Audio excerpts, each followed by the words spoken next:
The broadcast is now starting. All attendees are in listen-only mode.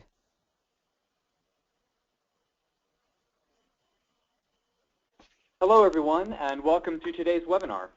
This is the 6th episode of our 12-part webinar series on countermeasure strategies for pedestrian safety.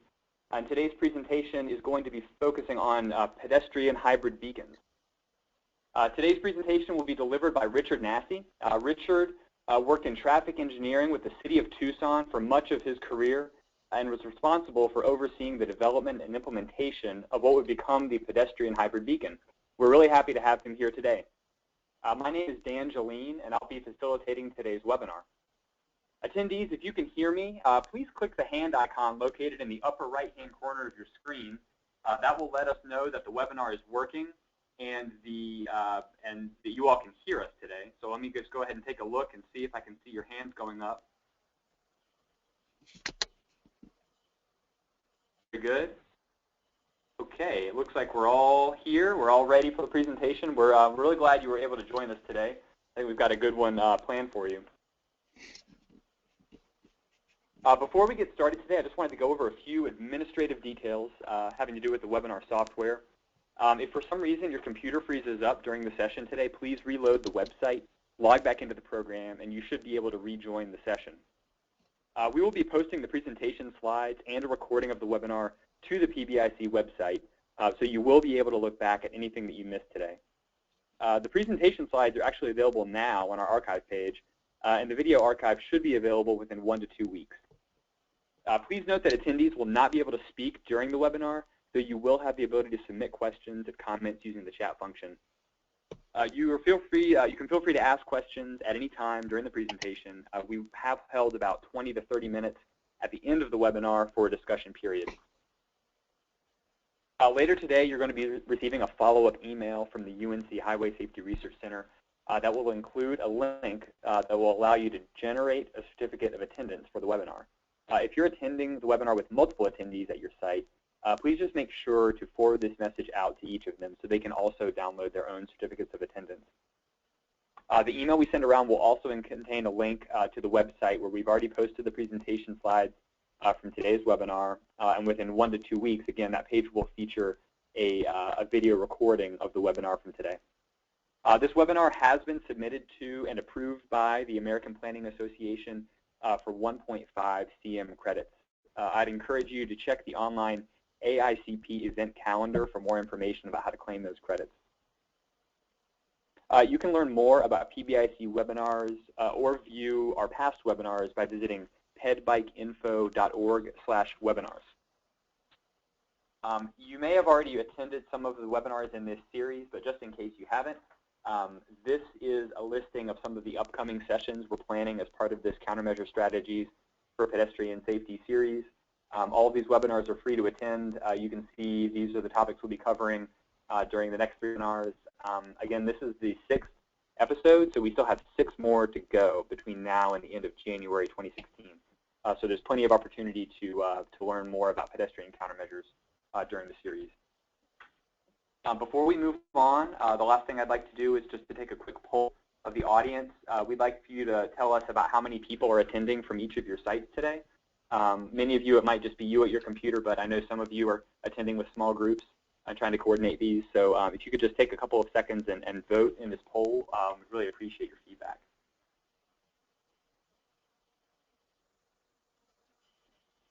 All right, just a few more seconds. Collect all that information, and then we'll be able to move on with the presentation.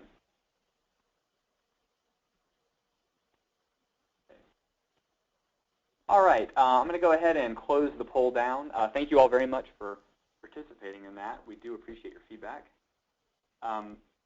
Without further delay, I will be turning things over here to Richard Nassy to take over the presentation. So Richard, you should see an indicator come across your screen to accept screen control. If you could just accept that whenever you see it and show your screen.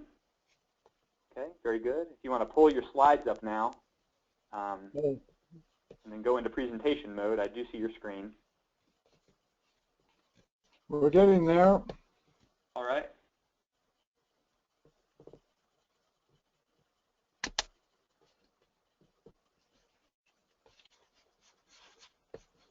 Having a little issue here. We'll be going in a moment here. How do I'm sorry, I can't seem to get your screen off. Oh, if you just minimize that, Richard, you should be able to just pull open your PowerPoint program from your files there. There we go. Okay.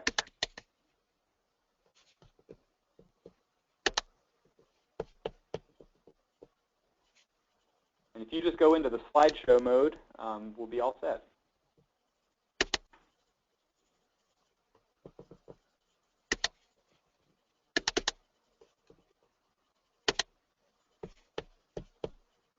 Good. Does everyone see the slides now?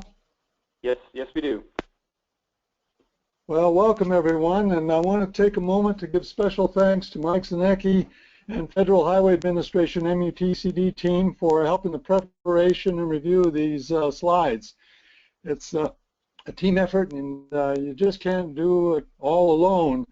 And I just want to mention also that there's some current ongoing research that should be released soon about the pedestrian hybrid beacon as well as a rectangular rapid flash. And we'll be able to talk more about that when it's all released, and probably around the first part of the year. But now we're going to talk about the pedestrian hybrid beacon, or basically the HAWK. The objectives here are going to be far and wide, and we'll talk about discussions and questions right after this. There'll be enough time for that. But basically, the critical issue here is the pedestrian hybrid beacon is not only for pedestrians, but also cyclists, and helps everybody get across the road, and can be used in a number of locations: bike crossings, roundabouts, two-stage crossings, and something new that the City of Tucson and Pima Association government is working on called the PUFFINs. Wanted to mention, there's a little bit of HAWK history here.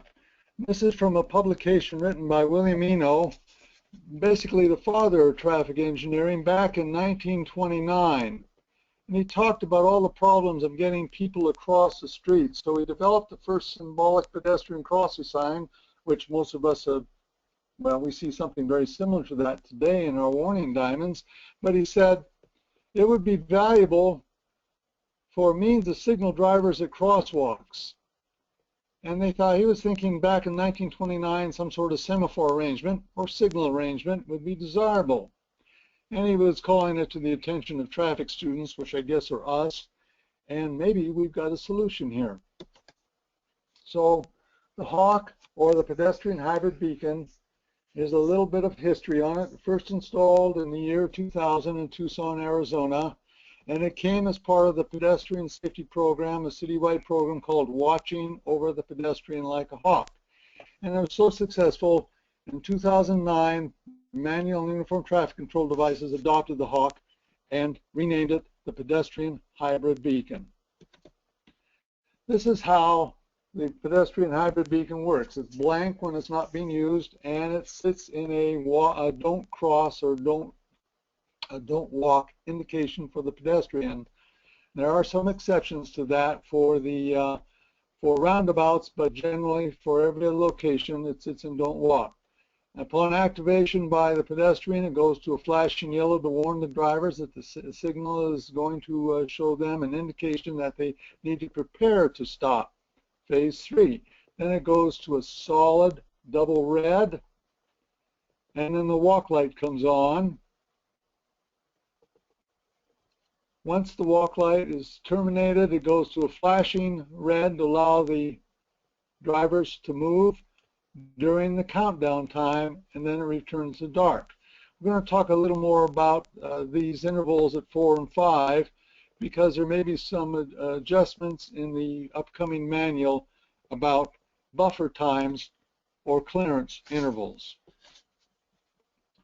The HAWK provides quite a bit of safety, and we're going to talk about that in the crash modification factors. First of all, let's look at the HAWK beacon signal. This was done earlier, and the more important element here, or one of the most important elements, is general population pedestrian crossing, not stage crossings, but how do people respond at the HAWKs, and how do drivers respond at the HAWKs.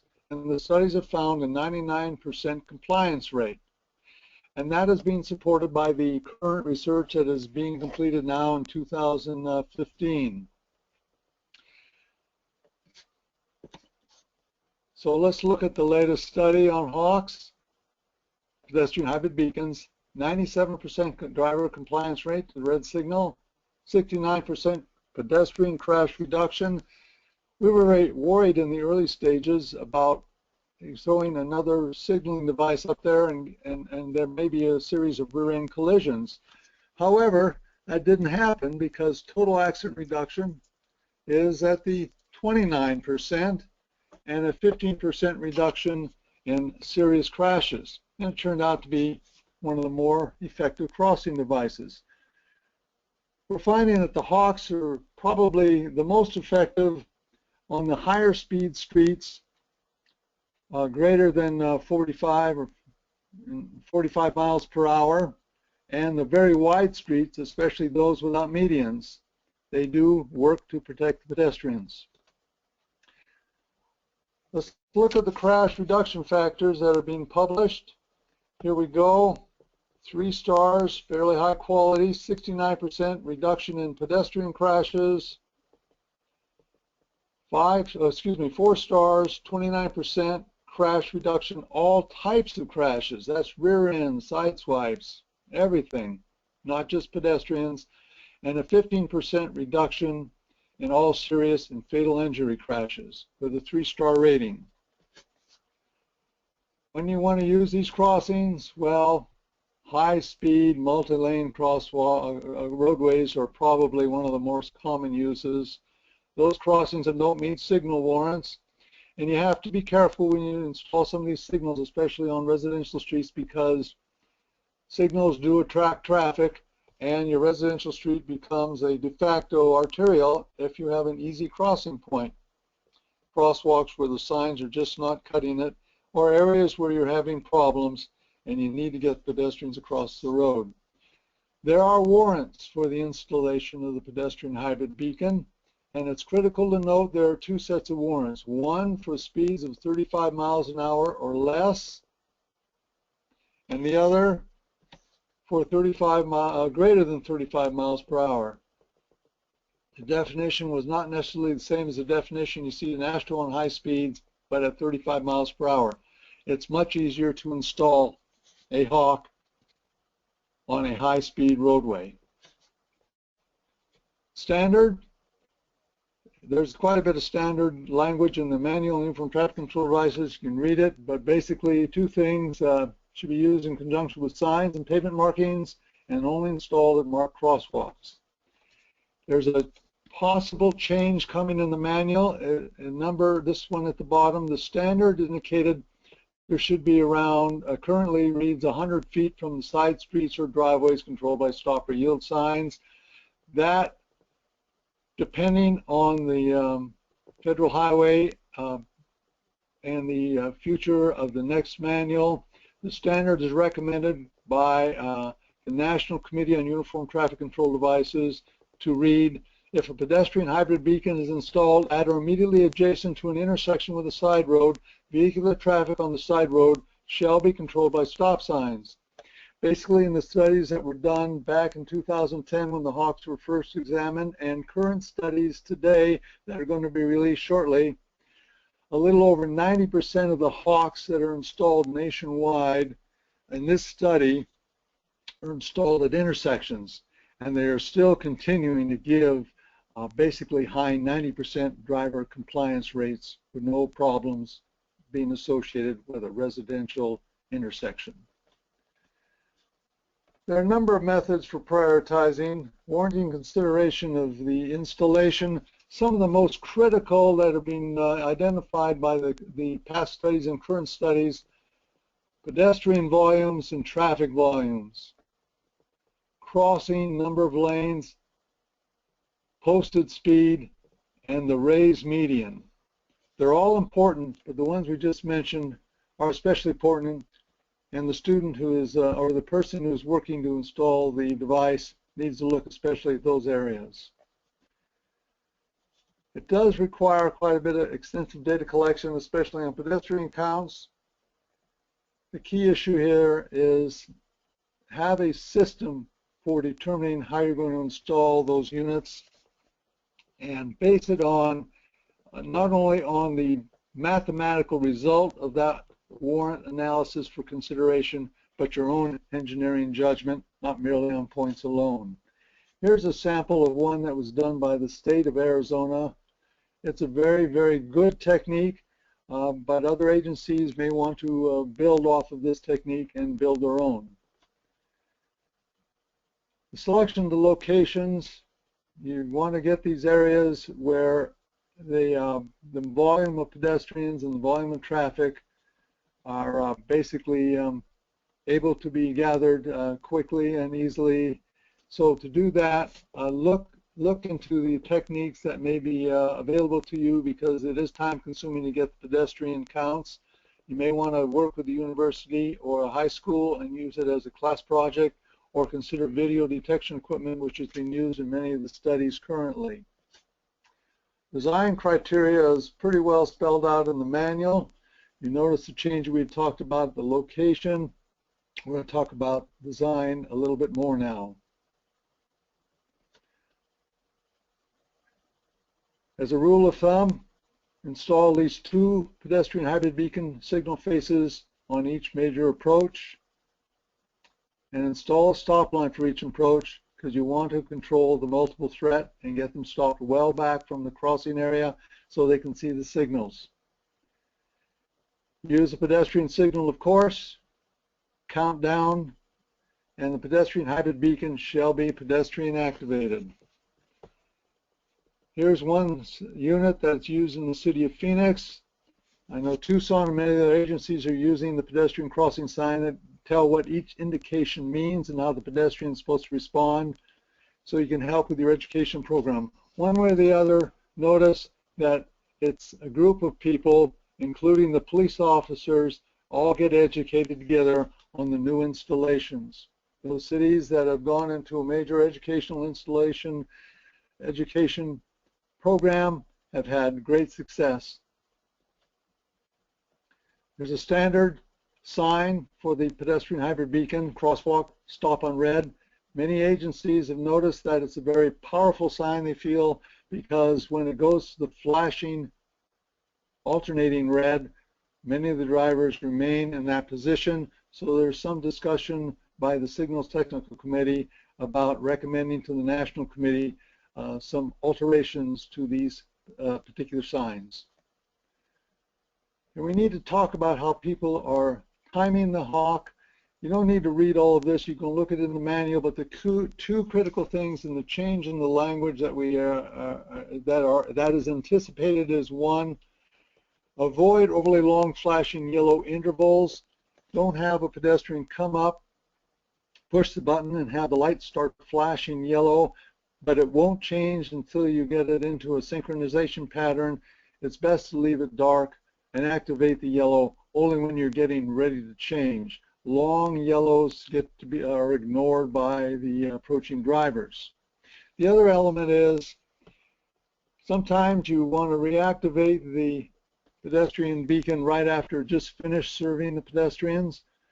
Allow the queued traffic to basically pass through the intersection before reactivation. These two housekeeping policies or procedures we expect may be seen in the next edition of the manual. It helps create a balance and fairness between all modes of travel. The light displays always show a steady don't walk at a pedestrian hybrid beacon, except at roundabouts. The pedestrian hybrid beacon may be blinked out when it's not in use, and the don't walk shall be on during the flashing or steady circular yellow. Steady walk shall be displayed during the solid red, steady circular red indications, and the flashing don't walk shall be displayed during the alternating flashing circular red. Now, the manual is also going to have some adjustments has an official interpretation currently that allows 2 buffer times for an all red. Once you leave the yellow and start the all red, you do not have to go immediately to the walk. You can hold the all red and a solid walk for a short period of time. Some agencies just leave this at 1 or 2 seconds and then allow it to go to walk. A little safety interval or buffer.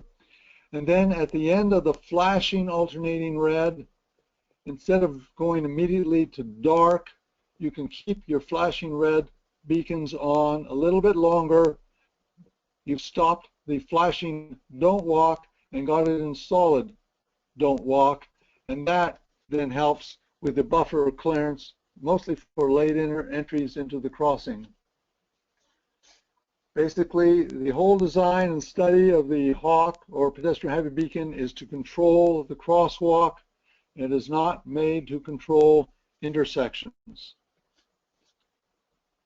Some agencies have been putting vehicular red or changeable message no left turn signs on the side streets to keep the driver from the side street from entering the intersection. That, unfortunately, in some cases has exacerbated a problem. It's best not to show any side street indications. The experience has suggested that drivers tend to abuse this indication, and they enter on the red signal, or when the illuminated no left turn sign comes on, and you can read more about it. They just push their way into their intersection. You read more about it in the Traffic Control Device Handbook, 2nd edition. Retroreflective backplates are optional, but I personally would recommend it in the use of the pedestrian hybrid beacon because it is a dark beacon most of the time, and the backplate at night with a dark beacon helps identify the crossing. And basically, the crash reduction factor for backplates is in the range of the 15%, and it's been proven to be helpful here in the Tucson region.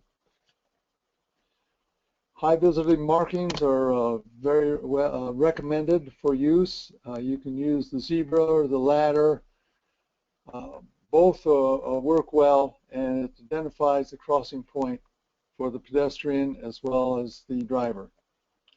Some agencies continue to use the striping up into the crossing, and other agencies are finding this may not be desirable and are recommending the removal of the broken lines and helps improve the conspicuity of the crossing. Here's another issue that we need to be careful of. Some people are using the stop on red sign at the stop bar.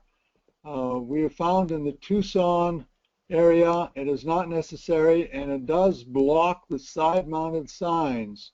So be careful. We are finding that drivers are, at least in this area, so they position themselves very well. They stop nearly every time at the stop bar, so it's not really necessary in every case. Just be careful you don't block your side-mounted signs and warning devices. Lighting. Be sure to look at this Federal Highway Report for these lighting.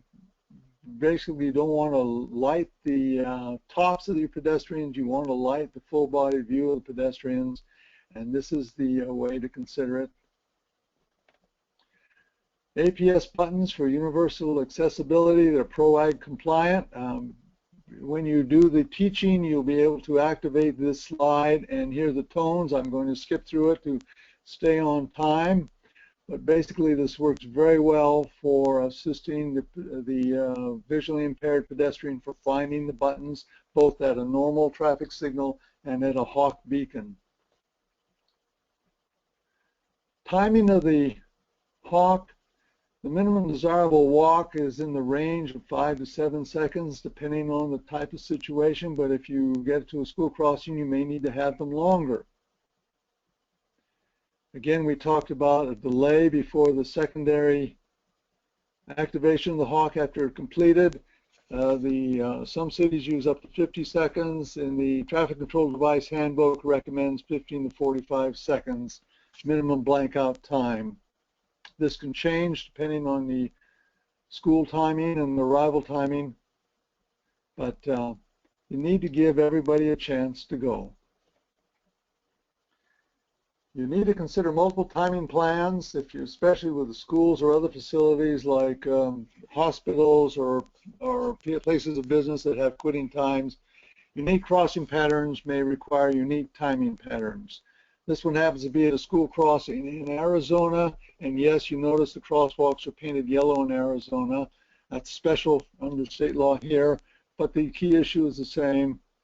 For the school crossing, the hawk crossing needs to be designed to fit the timing needs of the pedestrians. PUFFIN is a new technique that is being used in Tucson and sort of copied from some of the earlier work in Portland, Oregon about pedestrian user-friendly intersections, or puffins. The puffin will extend the red if it finds people that are still in the crosswalk. We use basically a special sensor that is on each side of the crosswalk. It can see if anyone is moving in the crosswalk, and if the signal is getting ready, if the beacon is getting ready to change, it can extend the red signal. The setting is for 3.5 feet per second walking speed, but if a person is still in the crosswalk, it'll keep holding it until it reaches the upper limit of a 3.0 feet per second crossing time. There are 2 puffins in operation in Tucson. They're going on 5 years of operation with success, especially near assisted living homes or special areas where people just routinely need the extra time. So puffin, pedestrian user-friendly intersections, are making their introduction. There's still a hawk or a pedestrian hybrid beacon, but with a little special twist in detection. Flashing alternating red has been a discussion. Basically, some jurisdictions reporting that drivers do not move during flashing red indication. Well, basically, that is not a safety problem. You put them at a crossing where the drivers weren't stopping at all, and now you got them finally stopping so the pedestrian is safe. The key issue is pedestrians have a right to cross the street. They're in a crosswalk. The drivers are supposed to wait for them. The drivers are now waiting, and that is to the good. During the flashing red, they can move. In Tucson, having them wait at a flashing red after nearly 16 years of seeing these units and in operation, the drivers know here that they can move, and we don't have that particular problem. But for those agencies that are just putting these in, you need to probably help them out, the driver out, to give them a little bit more education. And the media and the pamphlets and the videos can all help. And some agencies are using special signs posted on the pedestrian hybrid beacon. Here's one in Phoenix, and it seems to be of some assistance, but not everybody will move. But again, the pedestrian is getting across safely, and that's what these devices are here for. Here's some that are signs that are being used across the nation. Again, I must call your attention to these are non-standard signs, and if you want to use some of these signs, especially with the symbols, you must go through the experimentation process. And I've got to give FHWA credit here. Tucson went through the experimentation process for a number of our devices. We'll talk more about it shortly on the Bike Hawk, but we got a very, very quick turnaround time. They're very, very responsive. Coordination of pedestrian hybrid beacons. The manual says you should coordinate them. We're finding that is not necessarily the best thing, and you need to look very, very carefully at this, because long delays for walk signals most likely are going to create compliance issues, especially if you get the natural gaps. What happens is the pedestrian presses the button, sees a natural gap, crosses against the light. The drivers arrive later on. The hawk goes into operation, shows red lights, and they're wondering what's happened because there's nobody crossing the street. Fortunately, the red interval keeps the delay to a minimum if they choose to pass, and they will when the pedestrian crosswalk is empty. But you need to consider the use of hot buttons. Tucson has gone through and changed nearly every pedestrian hawk to a hot button, which gives immediate pedestrian response. There's been some questions by the groups that have said, what happens if you have a fail-safe monitor call?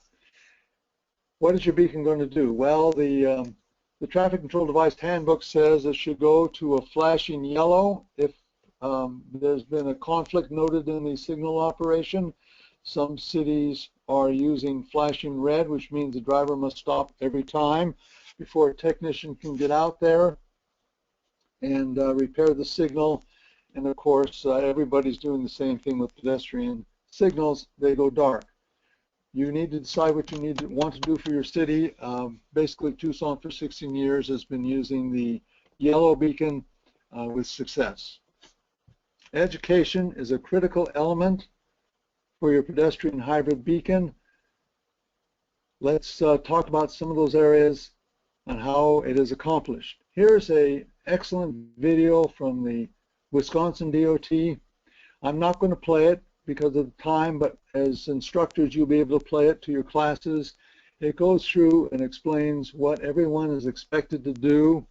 I like their technique. They show what all the indications are going to be on the signals and the countdowns and what the what the pedestrian is expected to do. The only thing I would suggest that be done differently is use something that's more ProWAG compliant for their buttons, but the video is excellent. You can't do hawks or pedestrian hybrid beacons without bringing in your law enforcement group. In the new areas here, if they've never seen it before, they'll have difficulty in enforcing it, and you need to have them enforced when they first are installed. And they need to know how to write the relevant violations. So invite the police for their activation for training, and the traffic police generally will do an excellent job in training the patrol police officers.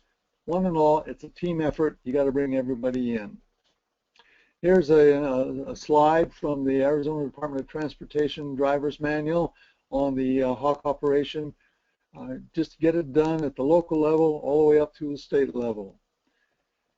We've got these here from the city of Phoenix. They did an excellent job in all their training. I'd like to point out the pamphlets and the news media. News media loves a good story, and you will generally get very good stories on the installation of hawk beacons, especially for children. Phoenix has some very clever programs. They've done all of this, but I love their part where they engage the students. Here's the crossing band at a middle school.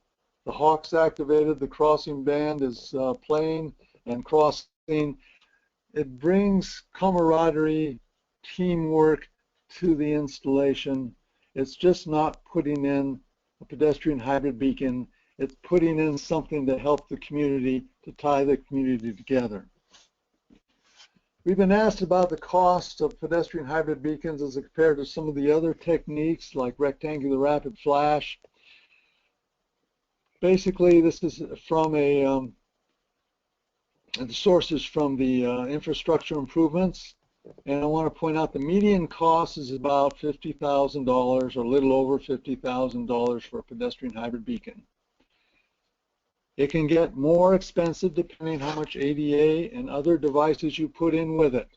It is critical to design what you need so everybody can use it properly, but they're in the range of about $50,000. Pedestrian hybrid beacons can be used in a number of techniques, and we're going to talk about some of the specialty elements of these devices. Two-stage pedestrian hybrid beacon is where you cross one side of the street, move to a median island, and then cross the second side of the street, usually offset. Here's one from the city of Scottsdale that did a very, very unique and special operation. In Tucson, we called the pedestrian hybrid beacon the Hawk. They called theirs the Pterodactyl. A little bit older bird, but both basically a bird.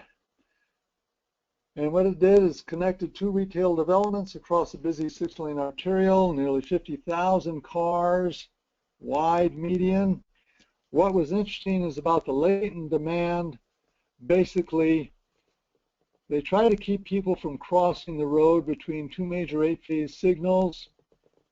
There were 23 crossings against no pedestrian crossing signs during the peak pedestrian movement hour. They put the Hawk or their Pterodactyl in, and it jumped to 400 crossings. And we're going to see this crossing in a moment. Here we are.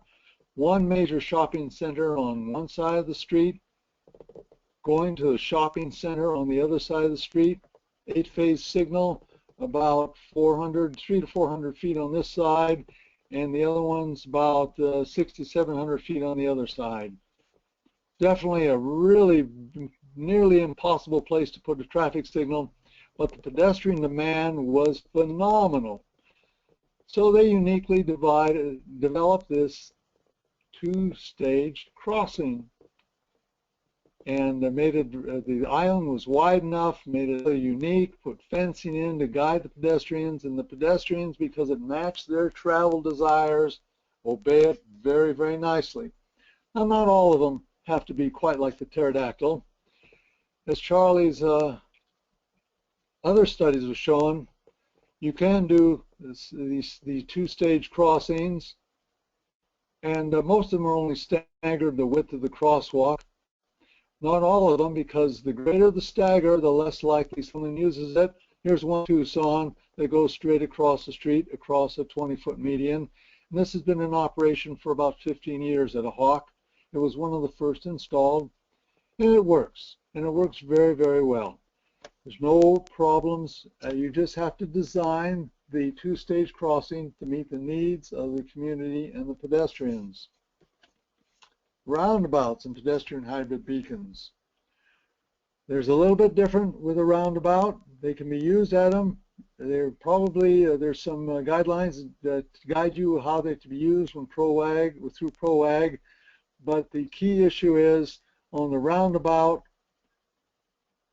they are allowed in the manual to remain dark, and the pedestrian may cross. The only precautionary note that I give you is we have been finding that the crossing beacon is dark. Drivers do not yield very well to pedestrians that are trying to get across the street.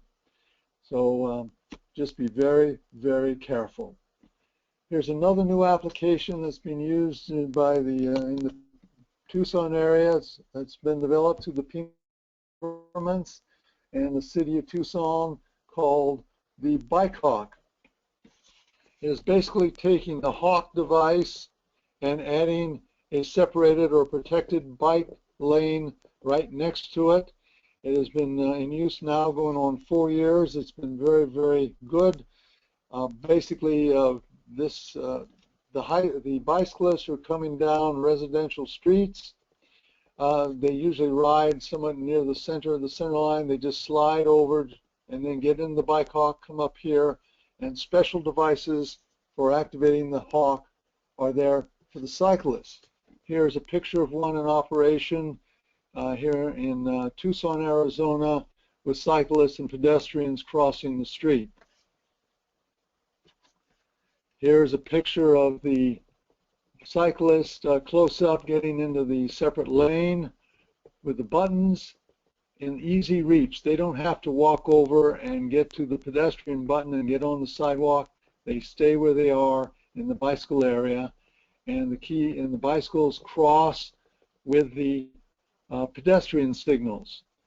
And this is already available for use in the MUTCD if you use this combination of signing and marking plus these new techniques. Of course, you've got to get interim approval for use of the green bike lane.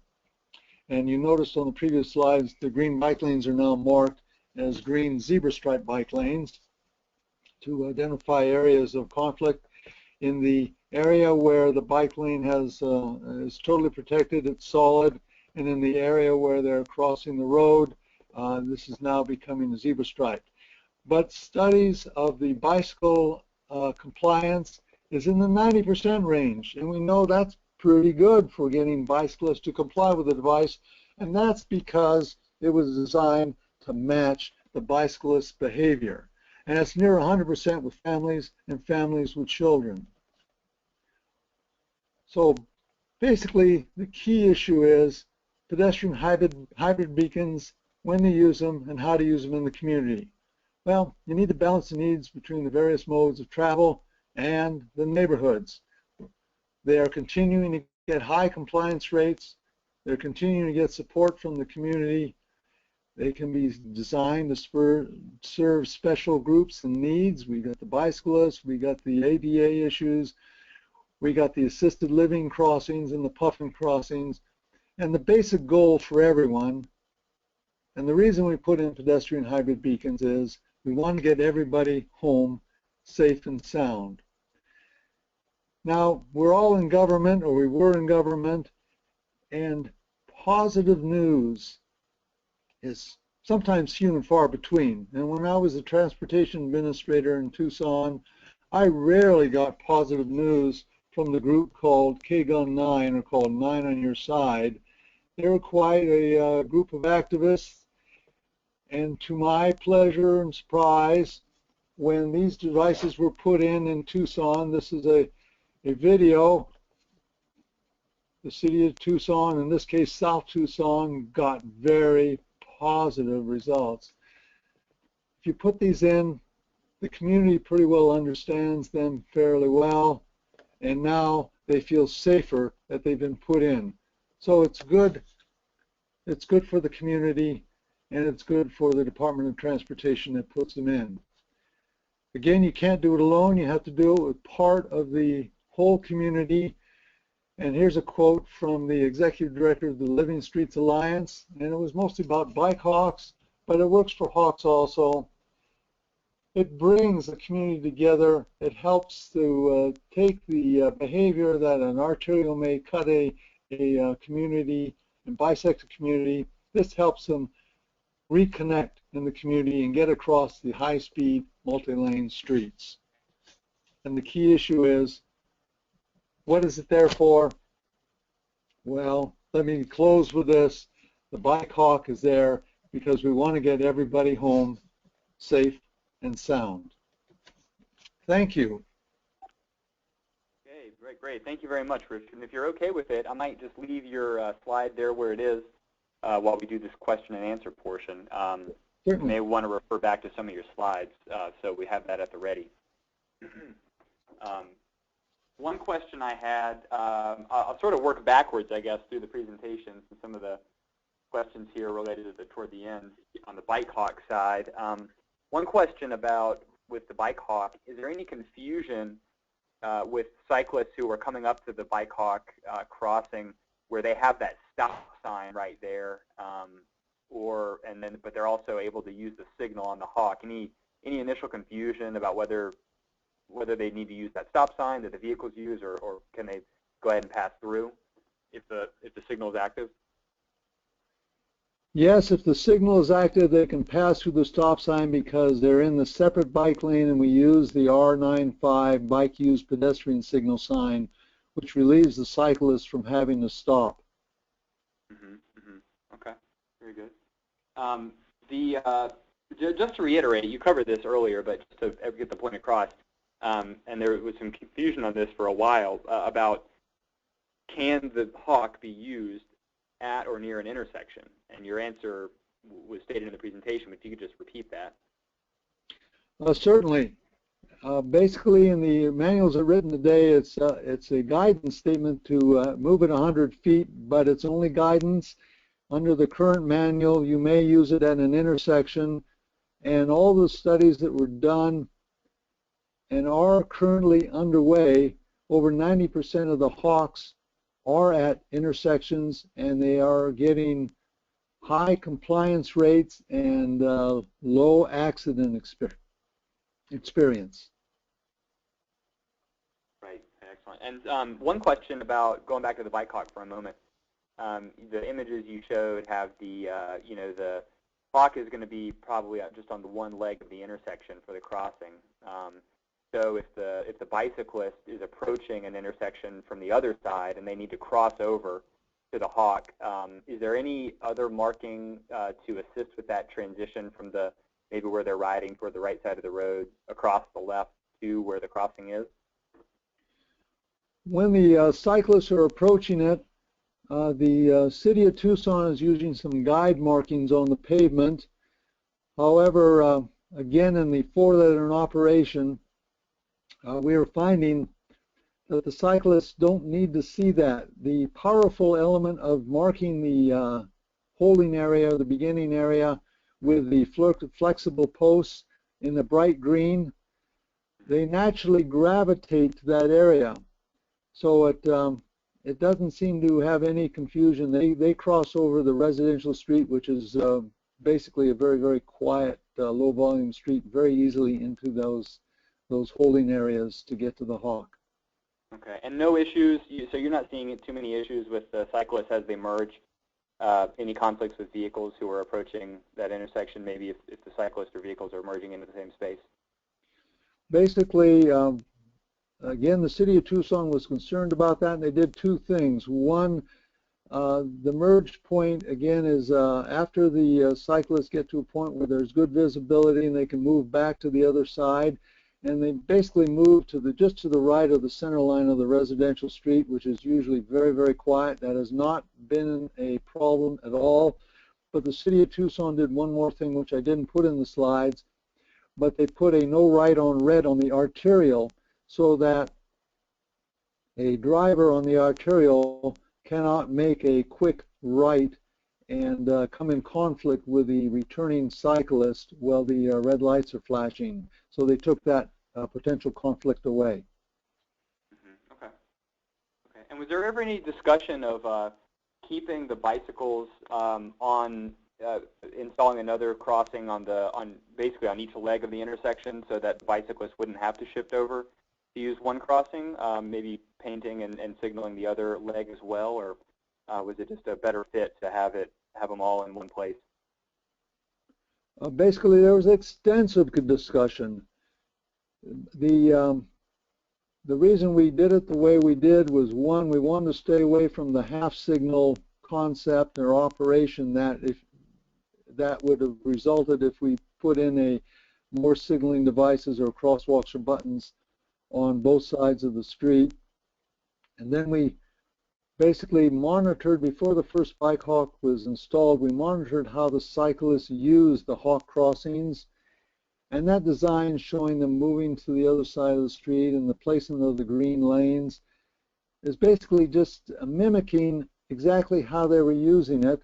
All we did was allow them to stay in the street. They didn't have to ride up on the sidewalk to push the pedestrian button. We put their button right there next to the road. So the bike hawk is basically an example or the representation of how they were using the hawk, but we further justified it and empowered the cyclist to enter this protected area and make it clear to the driver that that is that area for the cyclist, and it's theirs to use to get across the street safely. I think that sounds great, Richard. Two follow-up questions, and then we'll probably move on from the bike hawk and cover some of the more pedestrian topics. We may circle back as well if we have time. So 2 questions. One, is there a particular intersection in Tucson that you can refer people to if they want to go into Google Maps and take a look at where this is located? And then, so that would be one. And then the other question would be, are you aware of any other locations outside of Tucson where this is being used? Basically, if you go to Google's map, you look up Speedway Boulevard and 10th Street, you will see a bike hawk in operation. And then the other one is at Broadway Boulevard and Treat Avenue, Tucson, Arizona. but that is only approximately 2 weeks old at the moment, so I'm not sure the Google map will have it all there. But the two slides that I showed of the bike hawk, that's one is a picture of 10th and Speedway by the Pima Community College. The other one is a bike boulevard at Broadway and Treat. So you can see pictures of it. Okay, very good. And then the second question, do you know of other locations outside of Tucson where these are being used? yes, the one other location, we got a call from New Jersey about 2 years ago, and now on Ocean City, New Jersey, and I don't recall the cross street. They have a bike trail that comes across the main road into Ocean City, and they're using a bike hawk type device. They've chosen not to use the green crossing. They colored the crosswalk a beautiful brick like their sidewalks, but the bike area is just the white striping. But again, it is controlled by the bike use pedestrian signal buttons. Mm-hmm. Okay. And I understand that one's about a year old. Okay. Okay, very good. So I'd like to move on now and talk a little bit about the use of the pedestrian hybrid beacon at roundabouts. A few questions about this. Okay. First, before we go on, I just wanted to clarify with everyone that if you use the bike hawk as we've shown, the only approval you need, the interim approval you need, is for the green bike lanes, because that's not approved in the manual. But if you use the bike hawk without the green bike lanes, it's already approved under the current manual language. Okay, very good. Thank you for clarifying that. So the use at roundabouts for a pedestrian hybrid beacon, are these applicable at multi-lane roundabouts or primarily just single-lane roundabouts, Richard, from your experience? From my experience, and I'm only speaking from my experience, which is very limited with roundabouts, it's for the multi-lane. On the single lane, I would think a rectangular rapid flash might be more applicable. Mm-hmm. But the designer and the person who has charge of that area needs to make that decision themselves. Mm-hmm. Okay. And a follow-up to that, you know, there are concerns about crossings at roundabouts for individuals with disabilities, and so I'm curious to know if there are any specific or unique circumstances with the pedestrian hybrid beacon that can either address those concerns or whether that's still sort of something that needs to be addressed. Basically, with the use of the pedestrian hybrid beacon and all the PROWAG issues and the special buttons that we recommend, so that we have the finding locator on that button, and then change the message with that button again. That general design, which is I would promote for the use with all hawks, would be very applicable at roundabouts. Okay. All right. Let's see if we can circle back here to some of the beginning, some of the early information. You did mention, unlike some of the treatments where we don't necessarily have a lot of crash effectiveness data, there is crash effectiveness known for the hybrid beacons. Can you just repeat some of the figures on safety effectiveness for pedestrians for these treatments? Certainly, it's a 69% reduction in pedestrian crashes, 29% reduction in all crashes, and a 15% reduction in serious and fatal crashes.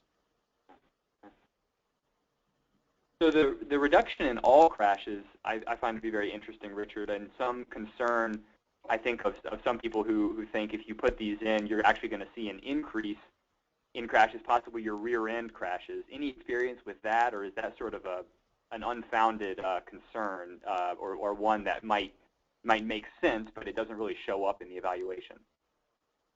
Well, you're correct. It did not show up in the evaluations. It was a concern in the beginning. That's why the pedestrian hybrid beacon starts with a flashing yellow to warn the drivers that it's coming on, and then continues with another clearance warning, warning the drivers to stop. So you get double clearances on it.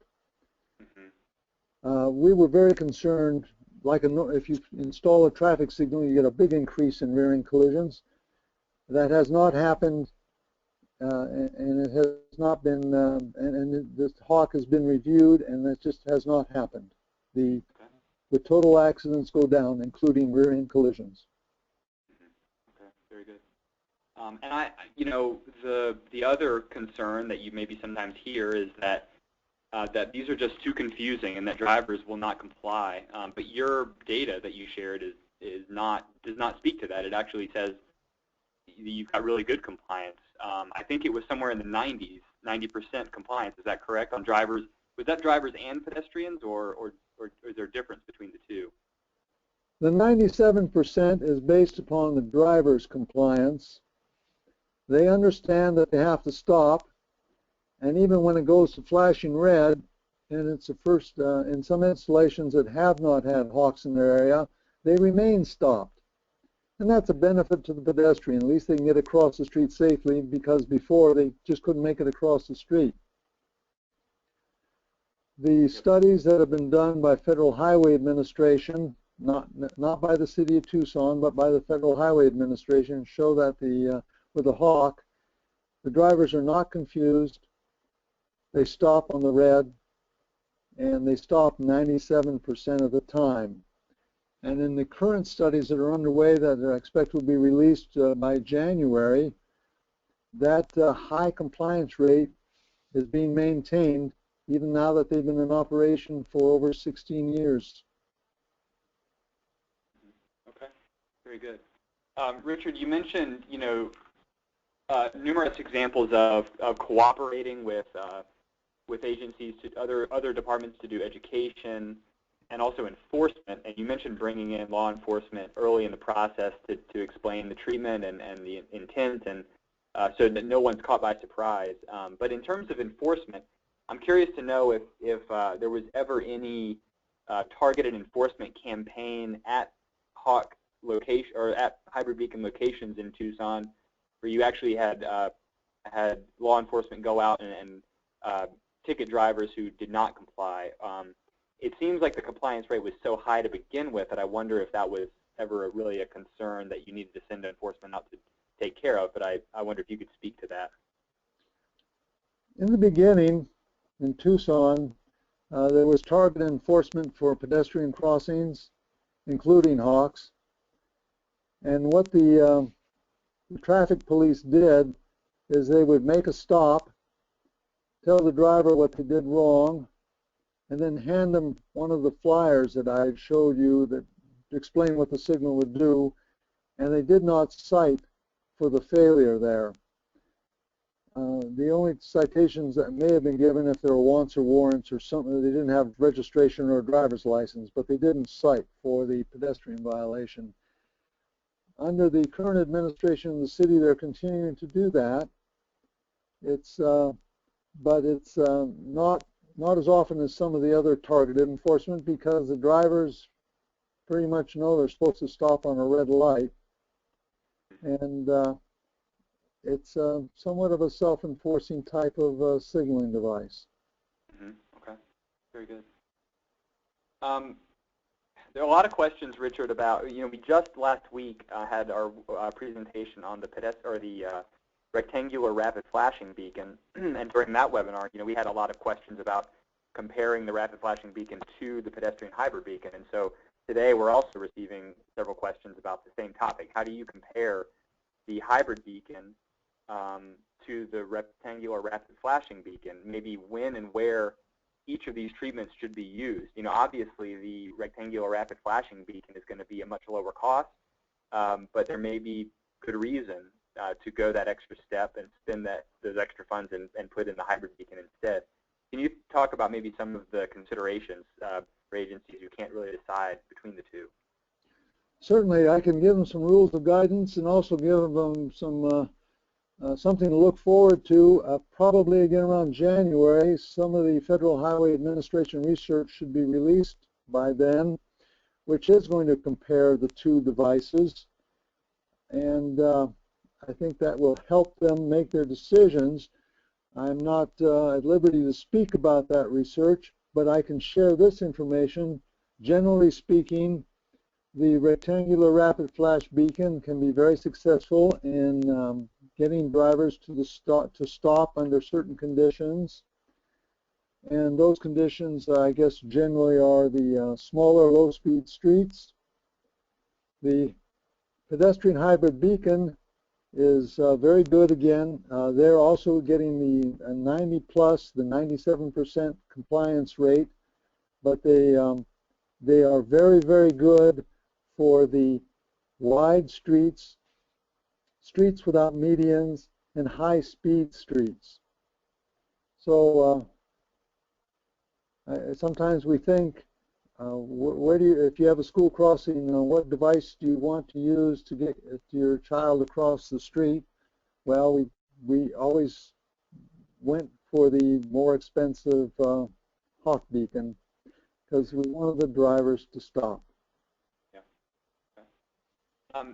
That's a good segue, Richard, into this question. Using a hawk or a pedestrian hybrid beacon at a school crossing. If you've done that and you also have a crossing guard at that location, first, do you have that anywhere in Tucson where you also have a crossing guard having children cross at a location where there is a hybrid beacon? And if so, is the crossing guard, in addition to using a stop paddle and other instruments to get the children across safely, do they also push the buttons to activate the signal during those phases when the children are crossing? How does the crossing guard handle that operation?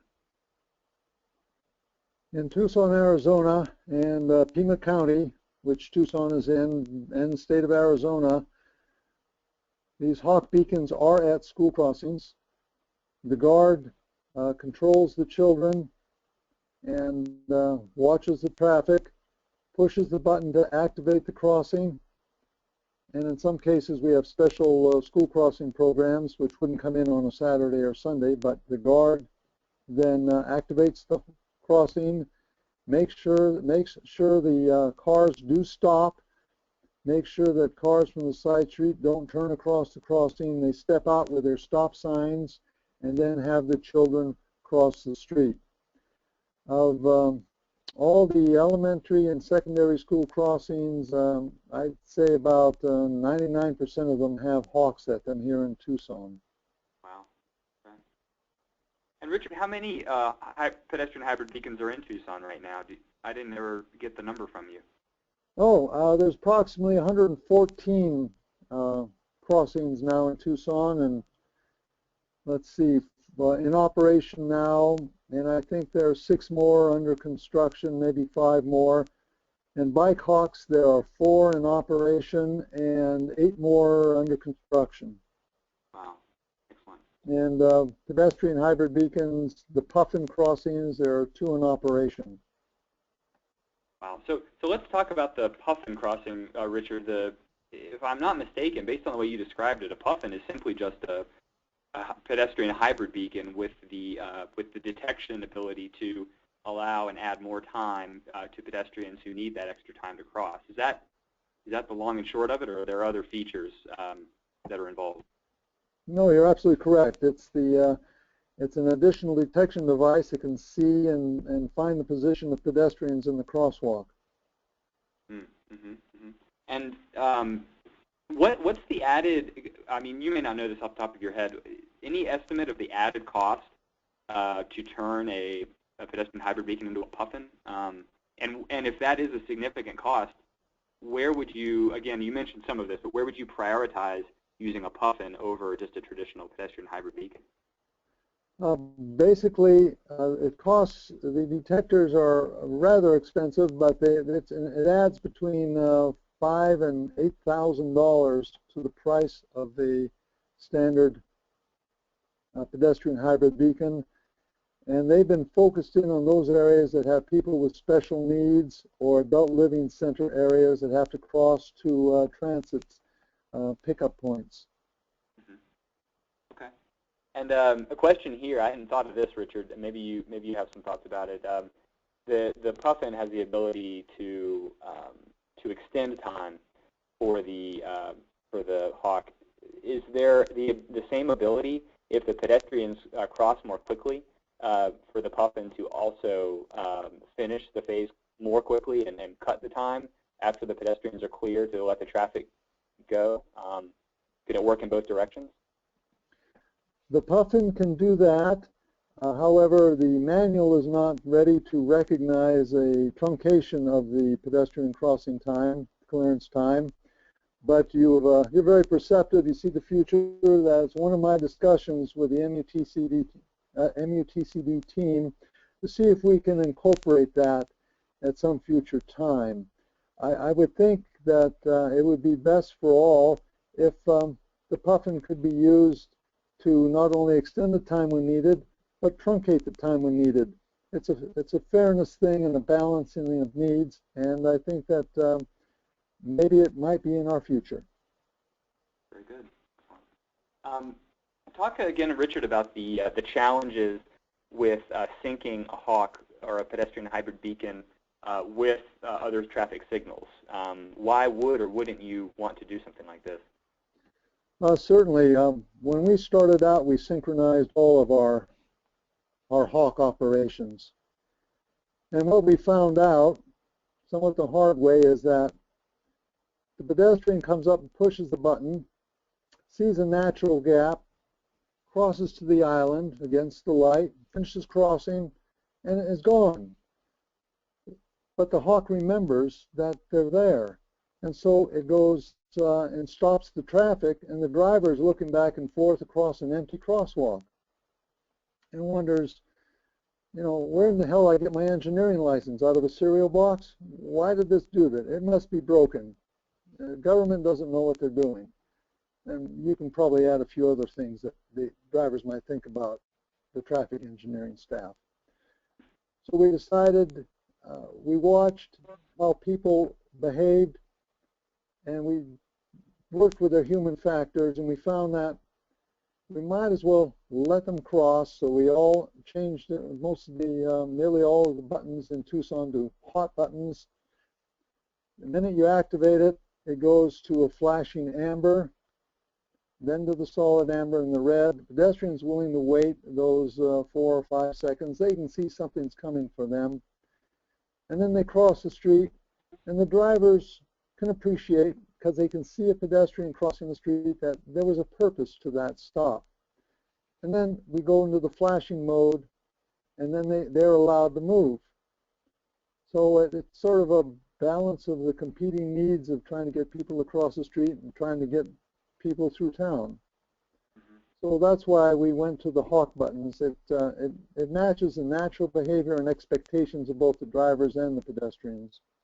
And the key issue is we want to get the pedestrian across safely. If we didn't have a hawk there, they'd have to stop for them at the crosswalk anyhow.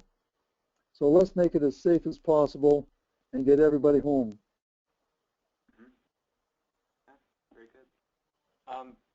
Richard, a couple of questions points you probably heard before about certain states where the vehicle code states that a blank signal should be considered a stop condition. And these states, in particular, the ones who the person's asking the question about, the state DOT does not approve installation of hybrid beacons for this reason, due to that requirement. Is this something you're familiar with? Is this something that needs to be a change in a state's language in its vehicle code to be able to accommodate a hybrid beacon? Basically, Arizona has that same law. If you come to a dark signal, you must stop. It becomes a four-way stop. That is why Federal Highway Administration defined this as a pedestrian hybrid beacon. Beacons can be dark, and you don't have to stop. Beacons, when they're dark, means you don't have to pay any, basically don't have to be aware of a certain condition which the beacon is calling your attention to. Beacons are not signals.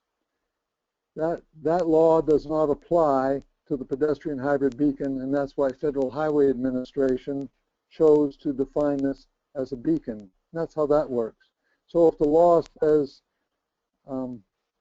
stop at a dark signal, that's not an applicable interpretation on the use of the pedestrian hybrid beacon. Okay, very good. Richard, in all the success that you've had with the pedestrian hybrid beacon, were there any locations in Tucson where you put one in and had to remove it for one reason or another? And if so, could you elaborate on maybe some of the reasons why it didn't work in a certain place? Basically, none of the pedestrian hybrid beacons have been removed in Tucson. The ones that were installed over 16 years ago are still in operation. Wow, very impressive. I must, this is based, I don't know who's asking the question and what situation they may be facing, but sometimes you face the condition where you need to get pedestrians across the street, or the demand is for pedestrian assistance, and it's near an intersection that's real close to a warrant for a signal, but you didn't want to put a signal in because of other issues or whatever the case may be. I deliberately did not put a pedestrian hybrid beacon in and put in a nearly warranted or just over the threshold warranted semi-actuated signal, and then did traffic neighborhood traffic mitigation to keep the neighborhood street from becoming a de facto arterial. So you've got to be careful how you apply the pedestrian hybrid beacon if the street you're going to put it on is near the warrants for a semi-actuated signal. But in answer to your question, no, none of the pedestrian hybrid beacons have been removed. Okay, very good. Any experience, Richard, with coordinating the pedestrian hybrid beacons along with any emergency vehicle preemption that might exist for other traffic signals in Tucson? Yes. We're finding basically the ones on the main street generally have not been coordinated because that wasn't particularly necessary for emergency operations, but they can be coordinated if it is desired by the emergency services in the community that they're in. They're very easy to coordinate. You just basically don't allow them to be activated and force the don't walk light to remain on if the emergency vehicle is traveling down the main street. What we found, though, is that because Tucson, as it was developed in the 50s, the fire department put a lot of residential fire stations in neighborhoods, so that these stations need access to the main arterials coming out of a residential street. And these residential streets, frequently, a number of them have hawks on them. So the fire department uses the signal preemption optical equipment here in Tucson. So the technicians in the signal shop were rather ingenious. They've combined the operation of the hawk with the optical units for the emergency vehicles facing the residential street.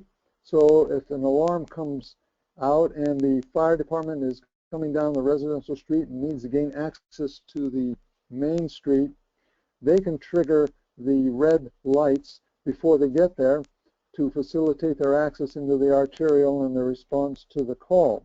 Once they pass through it, I think it holds for about 5 seconds and then reverts back to the dark operation.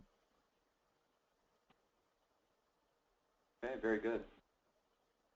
I've got a situation here. Someone's asking about whether you've ever seen or heard of a situation in which a hybrid beacon is installed within sort of an urban downtown setting adjacent to full signals with only about 600 feet separation between those full signals. Is that a kind of condition where you'd expect or to use a hybrid beacon, and if so, have you seen any, or do you have any in locations like that? Tucson has one in that type of condition. It is a hybrid beacon in an arterial downtown system, speed limit 25 miles an hour, next to a university dorm, where all the signals are synchronized, and this particular hybrid beacon is synchronized also, except on Saturdays and Sundays, as I recall. But it worked well into the system. The The hybrid beacon is approximately 300 feet from a signal as part of the downtown signal coordination system. So we looked at it very carefully, and we felt it would do a good job, and it's been in operation going on 4 or 5 years, and it's been successful. So yes, you can do it. All right. You talked a bit about the cost of the hybrid beacon system. Do you have any estimates or maybe considerations for what the ongoing maintenance of a hybrid beacon might look like? If you know, we talk about the upfront cost, but what sort of considerations would you have for keeping these systems up and operational? They are not very expensive to keep in operation. Basically, the power is minimal because they're off quite often, so they don't draw much power. They, whatever routine maintenance that the community or the jurisdiction does for their signals, they should do for the hybrid beacon. You know, check the controllers. There are no backup batteries in it, or no batteries in it like you would have in a rectangular rapid flash, so you don't have to replace anything. They are well protected from, we have heavy lightning storms in Arizona, so they're well protected from lightning strikes, like all the other signals. Generally speaking, I don't have it off the top of my head, but I'm guessing maybe $1,000 a year or $800 a year for routine maintenance, which you do on your signals. The jurisdiction comes out and checks the signals routinely. You should check these routinely. They don't need bulbs because you're using nothing but LED units, so it's not a very high ongoing maintenance cost. You don't have batteries to replace or things that generally go wrong because you're using standard everyday controllers, which are pretty well fortified. Mm-hmm. Okay. Richard, you mentioned, I think all the pictures you showed, I believe, aside from some of the puffins, where it's mainly the push-button activation by pedestrians that activates a hybrid beacon signal. Do you have any locations, or do you know of any other locations where these are being used with, instead of push buttons, there is a passive detection for pedestrians or cyclists? And if so, have you had any success with that, or is there a reason why you may not use passive detection? Basically, the city of Tucson has been rather ingenious in this area. They were experimenting with passive detection, and a report has been written, and it's, I don't know the TRB report, but they were trying this passive detection, not only at Hawks, but at some of the push-button pedestrian crossings. The issue that was found anecdotally, or it was reported, that the button is the sure thing. We tried to sense that a person is waiting to cross, and we noticed people's behavior, at least in Arizona, changes as the seasons change. And in the middle of the summer, we found that pedestrians don't wait in the hot sun at the corner waiting for the pedestrian light to come on. They would come over, and the buttons were still there because of a comfort placebo effect. They push the button, then they would leave and go find a tree for some shade. And of course, with the passive detection, once they left and didn't cross, the crossing was canceled. So we eventually went back to just using it as a PUFFIN device to extend the crossing time for the pedestrian, but not the activation time. Everything now is a solid push button. Okay, very good. Are there any cases where you're putting in the hybrid beacon system on a curve or any other location where visibility may be a concern, and you have to put in an advanced beacon or advanced warning to drivers? Do you have any examples of those in Tucson? No, we don't have any examples. I've worked very hard not to put any pedestrian crossings in the curves. That's a very difficult situation to overcome. But again, with the Hawk, if you choose to, You can put in the advanced signs that would start to flash to tell the drivers to be prepared that once they start getting in the curve, they're going to have to stop for a pedestrian. Okay. But all the hawks, Tucson's basically a fairly flat city, so all the hawks have pretty good visibility. And if there was any question of visibility, we generally just did not put the crosswalk in and moved it to a place where you had better sight distance. Okay. You talked about educational measures and outreach to inform the public about these. But you also mentioned that Tucson has put in, more than 100 of these systems over time. And so I'm curious about, over the span of your program, was there a point at which you didn't need to do much more public outreach when you started putting these in? Was there sort of a tipping point where you were able to put in a new system and drivers, pedestrians, cyclists alike all kind of knew how to use it without any additional outreach? Basically, that tipping point, I would say, is about a year and a half after the first one was installed. We didn't need the signs that told them that they could proceed when it was flashing red. They were all taken down 14 and a half years ago. As for the sting operations, drivers still use, the police still do sting operations, but they do it on all the crossings, hawks, basically regular pedestrian crossings, signalized crossings, just an ongoing effort as much as the police can based upon their particular workload. But as for these educational outreach programs, after about a year and a half and you get a few of them under your belt, you really don't need to do many more. Yeah. So you'd agree then if a city is just embarking on this, there may be some number of maybe either some number of hybrid beacons or just a duration of time after which there might be a saturation of the information and drivers will then know kind of what to do. You are correct. Basically, it's not basically so much time, but the number of times that they interact with the unit. If you only have one in, you might have to do it a little bit longer than we had to do it because we had so many in. It's the driver's experience in coming across these things is probably the key issue. So as you get more units in, the need to educate would diminish. Yeah, that makes sense. I mean, I think people are also concerned about other changes in roadway design. People are concerned about replacing four-way stops with roundabouts, but I think drivers eventually kind of get to the point where they understand these systems. So. Sure. The point is sort of the same thing that many of our forefathers ran into when they installed the first traffic light. Did people know what to do when they saw the first traffic light? Well, I remember some of the reports from the London Times about, was it 1879 or 1880 when the first traffic light was installed by London Bridge in Parliament. The newspaper reporter thought it was not such a good idea that this traffic light, that none of the Teamsters knew what to do, nobody stopped, and there was a lot of confusion that day.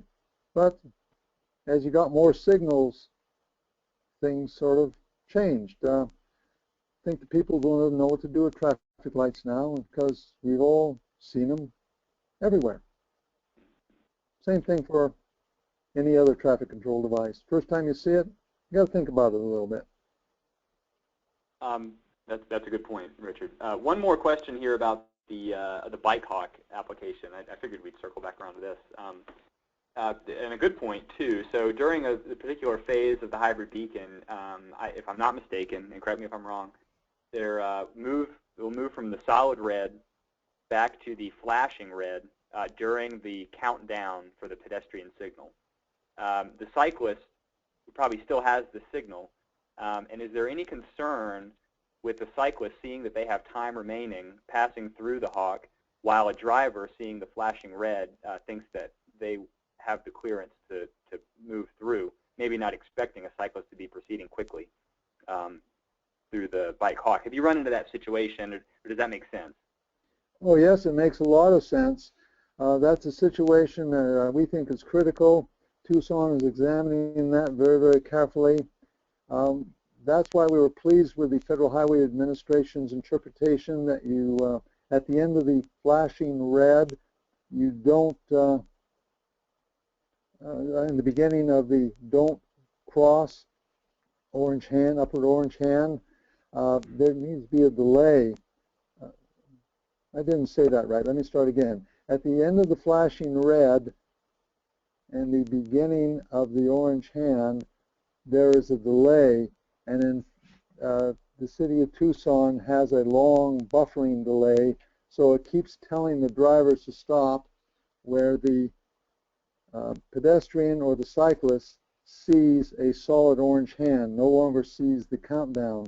And that delay is in the range of a standard clearance, and they use about 4 seconds here to let the cyclist know that it's not counting down anymore. It's in solid don't cross, but the driver is still instructed to stop before they then proceed. Okay, very good. A couple more questions here, Richard, and then we'll close out today. There's a question about using 2 hybrid beacon systems at one intersection. So basically, one on each leg. Do you have any like that, or is there any restriction to say that you cannot do that? Basically, there are none like that in Tucson. We wanted to avoid the half signal concept, so the hybrid beacon is controls only the one crosswalk that it's over. I know some agencies have put the hybrid beacon on each side of the minor road intersection, and that is, I would suggest, pretty close to a half signal, which there are some issues with it in the manual.